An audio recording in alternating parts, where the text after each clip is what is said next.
అటవీ హక్కుల ద్వారా పొందినటువంటి భూముల్లో మీరు వ్యవసాయం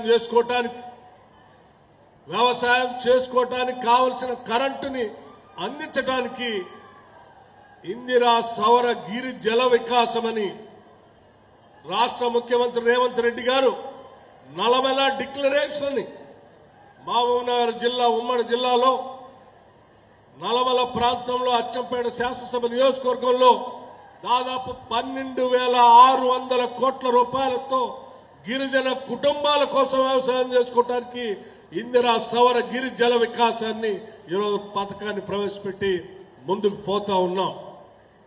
ఇక్కడ ఈ శాసనసభ నియోజకవర్గంలో ఉన్నటువంటి గిరిజన రైతాంగ సోదరులకు కూడా రాష్ట్ర ప్రభుత్వం తరఫు నుంచి మీ శాసనసభ్యుడి ద్వారా మీ అందరికీ హామీ ఇస్తా ఉన్నాం. ఈ శాసనసభ నియోజకవర్గంలో కూడా ఎవరైనా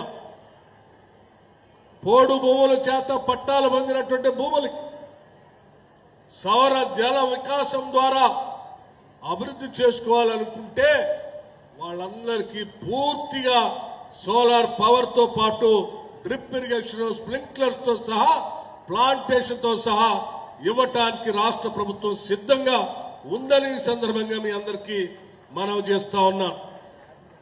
పేదవాళ్లు మీ అందరికీ తెలిసిందే, మధ్యతరగతి కుటుంబాలకు సంబంధించినటువంటి వాళ్ళు పెద్ద ఎత్తున నివాసం ఉంటున్నటువంటి ఈ శాసనసభ నియోజకవర్గ ప్రజానికానికి ఒక శుభ మనకి కావాల్సినటువంటి కార్యక్రమాలను కూడా మీ దృష్టికి తీసుకొని రాదలుచుకున్నాను. మహిళలందరూ పెద్ద ఎత్తున డ్వాక్రా సంఘాల్లో ఉన్నారు. ఇక్కడ ఈ డ్వాక్రా సంఘాల్లో ఉన్నటువంటి మహిళలందరికీ ఆనాటి ప్రభుత్వం వడ్డీ లేని రుణాలను పూర్తిగా ఎత్తేసింది. మన ప్రభుత్వం రాగానే రాష్ట్ర వ్యాప్తంగా ఉన్నటువంటి మహిళలందరికీ కూడా సంవత్సరానికి 50,000 కోట్ల రూపాయలు లక్ష్యంగా పెట్టుకొని ఇప్పటికే 20,000 కోట్ల రూపాయల్ని పూర్తి చేశాం. 5 సంవత్సరాల్లో 1,00,000 కోట్ల రూపాయల్ని పూర్తి చేయాలనేటువంటి లక్ష్యంతో ఈరోజు ముందుకు పోతా ఉన్నాం. రాష్ట్ర వ్యాప్తంగా ఉన్నటువంటి మహిళలందరికీ నేను ఒకటే విజ్ఞప్తి చేస్తా ఉన్నాం. డ్వాక్రా సంఘాల ద్వారా పొందుకునేటువంటి ఈ రుణాలని పెద్ద ఎత్తున మీరు వాడుకొని రాష్ట్ర ప్రభుత్వం చూపించేటువంటి అభివృద్ధి కార్యక్రమాల్లో పెట్టుబడులు పెట్టి వ్యాపారవేత్తలుగా మారాలని మీ అందరికీ నేను విజ్ఞప్తి చేస్తూ, రేపు రాబోయే రోజుల్లో ఒక వారం తర్వాత రాష్ట్ర వ్యాప్తంగా ఉన్నటువంటి అన్ని శాసనసభ నియోజకవర్గాల్లో 12వ తారీఖు నుంచి 18, 20 తారీఖు మధ్యలో పెద్ద ఎత్తున డ్వాక్రా సంఘాలకి వడ్డీ లేని రుణాలు పంపిణీ చేసే కార్యక్రమాన్ని ప్రతి శాసనసభ నియోజకవర్గంలో చేపట్టబోతున్నామని కూడా మీ అందరికీ విజ్ఞప్తి చేస్తా ఉన్నాం. అట్లాగే పేద బిడ్డలు చదువుకోవటానికి ఈ రాష్ట్ర ప్రభుత్వం young India integrated residential schools అని చెప్పి 25 ఎకరాలకు తగ్గకుండా 200 కోట్ల రూపాయలతో ప్రతి శాసనసభ నియోజకవర్గంలో పేద బడుగు బలహీన వర్గాలే కాకుండా ఓసీ కుటుంబాలకు సంబంధించిన పిల్లలు కూడా చదువుకోవటానికి పనికి వచ్చే విధంగా ప్రభుత్వ పరంగా ఈ పాఠశాలను నిర్మిస్తున్నాం. ఈ పాఠశాలలో అందరికి కూడా ఉచితంగానే ప్రవేశాలు ఉంటాయి. అందరికీ ఇంగ్లీష్ మీడియం కూడా ఇందులో విద్యాబోధన ఉంటుంది. అట్లాగే ఇందిరమ్మ ఆత్మీయ భరోసా, చాలా మంది భూమి లేని కుటుంబాలు ఉన్నారు. ప్రతి కుటుంబానికి కూడా సంవత్సరానికి 12,000 రూపాయల లెక్క ఇందిరమ్మ ఆత్మీయ భరోసా ఇచ్చేటువంటి కార్యక్రమాన్ని కూడా మన ప్రభుత్వం, పేదల ప్రభుత్వం, ప్రజాప్రభుత్వం తీసుకొని ముందుకు పోతుందని మీ అందరికీ సవినయంగా మనవి చేస్తా ఉన్నాను. మిత్రులారా, ఈ సంక్షేమ కార్యక్రమాలన్నింటినీ కూడా నేను ఎందుకు మీ దృష్టికి తీసుకొని వచ్చానంటే, ఒక పెద్ద మనిషి ఈరోజు హైదరాబాద్ నగరంలో ఆ ప్రెస్ క్లబ్కి వచ్చాడట. నేను ముఖ్యమంత్రి గారు మొన్న సభలో మాట్లాడుతూ, సంవత్సరాల కాలంగా ఈ రాష్ట్ర ప్రభుత్వం దాదాపు 1,00,000 కోట్ల పైబడి ప్రజా సంక్షేమం కోసం, సంక్షేమ కార్యక్రమాల కోసం ఖర్చు పెట్టిందని లెక్కలతో సహా చెప్తే వాటిని జీర్ణించుకోలేనటువంటి టీఆర్ఎస్ పార్టీకి సంబంధించిన నాయకత్వం అవాకులు చవాకులు పేలతా ఉంటే ముఖ్యమంత్రి గారు సాక్షాత్తు ఒక పిలిపించారు. అయ్యా, నీకు నిజంగా ప్రజల పట్ల ఏమాత్రం బాధ్యత ఉన్నా, ప్రజల పట్ల ఏమాత్రం నిబద్ధత ఉన్నా మీరు 10 సంవత్సరాలు పాలించామని చెప్తా ఉన్నారు. మేమేదో బాగా చేయలేదని చెప్తా ఉన్నారు. సరే రండి, శాసనసభకి రండి, మీరు లెక్కలు తీసుకొని రండి, నేను లెక్కలు తీసుకొని వస్తాం. మనం చర్చిద్దాం, ప్రజలకు తెలియజెప్దాం. ఎవరిది కరెక్టో ఎవరిది అబద్ధమో శాసనసభలోనే తేల్చుకుందాం రండి అని అంటే ఆ సవాల్ని స్వీకరించాల్సిన కేసీఆర్ గారు స్వీకరించకుండా ఇంకో ఆయన బయలుదేరింది. నేను వస్తాను అని ఆ ప్రెస్ క్లబ్కి వచ్చింది.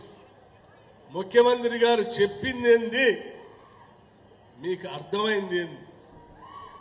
ముఖ్యమంత్రి గారేమో ఆనాటి మాజీ ముఖ్యమంత్రి గారిని శాసనసభకు రండి అని సవాల్ ఇస్తే ఆయన్ని మీరేమో శాసనసభకు రానియకుండా మేమున్నాంలే అని అక్కడికి ప్రెస్ క్లబ్కి వచ్చి నేను సవాల్ స్వీకరిస్తున్నాను, వెయిట్ చేస్తున్నాను అంటే ఈ రాష్ట్ర ముఖ్యమంత్రి ప్రెస్ క్లబ్లోకి వచ్చి సవాల్ విసిరేటటువంటి పెద్ద మనిషి రాకుండా ఎవరు పడితే వాళ్ళు వచ్చి మీరు రండి చర్చిద్దామంటే ఎస్, ముఖ్యమంత్రి గారు స్పష్టంగా చెప్పారు. నిజంగా మీకు సవాలు స్వీకరించాలని ఆలోచన కానీ లేకపోతే మీరు చెప్పింది నిజమని మీరు నమ్ముతా ఉంటే శాసనసభకు రండి, మేము లెక్కలతో సహా ఈ ముఖ్యమంత్రి ఈ రాష్ట్ర ప్రభుత్వం నిరూపించడానికి సిద్ధంగా ఉందని చాలా స్పష్టంగా ఈ సభ నుంచే రాష్ట్ర ప్రజలందరికీ తెలియజెప్పే కాదు ఆ టీఆర్ఎస్ నాయకత్వానికి కూడా చెప్తా ఉన్నాను.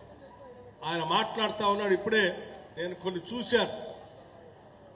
కాంగ్రెస్ వస్తే రైతులు అన్యాయం చేసిందని మాట్లాడుతూ ఉన్నాడు.